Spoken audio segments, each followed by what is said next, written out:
Nous sommes à la station de Rougeole du Sirat où nous menons les travaux de création variétale sur l'igname.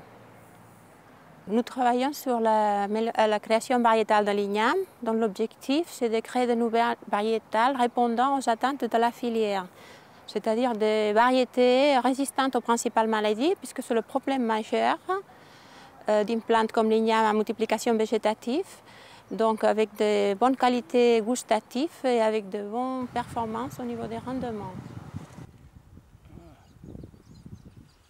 Donc, le plus gros problème des ignames, ça reste les maladies, donc, qui dépendent de l'espèce. Donc, pour les ignames blancs, c'est un champignon, et sur d'autres espèces, ça peut être les virus. Il y a beaucoup d'espèces différentes, dont 3 principales espèces cultivées. Les ignames blancs sont originaires de l'Asie-Pacifique. Les ignames grosse-caille sont originaires de l'Afrique. Et il y a une 3e espèce cultivée majeure, c'est les ignames couche-couche, Dioscorea trifida, dont le centre d'origine et diversité, c'est l'Amérique du Sud, la Guyana. Pour pouvoir effectuer des travaux de création variétale, on a besoin de ressources génétiques diversifiées, c'est-à-dire un nombre important de variétés qui ont les différents caractères que l'on recherche à cumuler en faisant des croisements.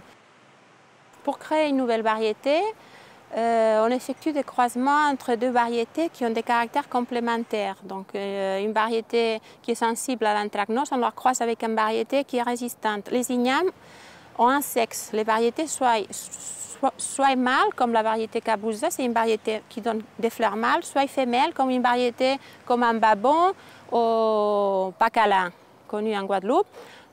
Donc on a une collection d'ignames blanches qui provient justement du Pacifique, qui est donc le centre de diversification de cette espèce, qui provient du Vanuatu.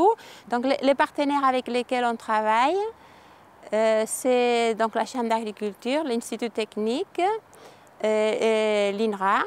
Donc c'est les partenaires qui font partie de la plateforme de sélection participative, qui est le dispositif qui a été mis en place pour l'évaluation des nouvelles variétés dans le cadre de RETA, Réseau d'innovation et transfert agricole.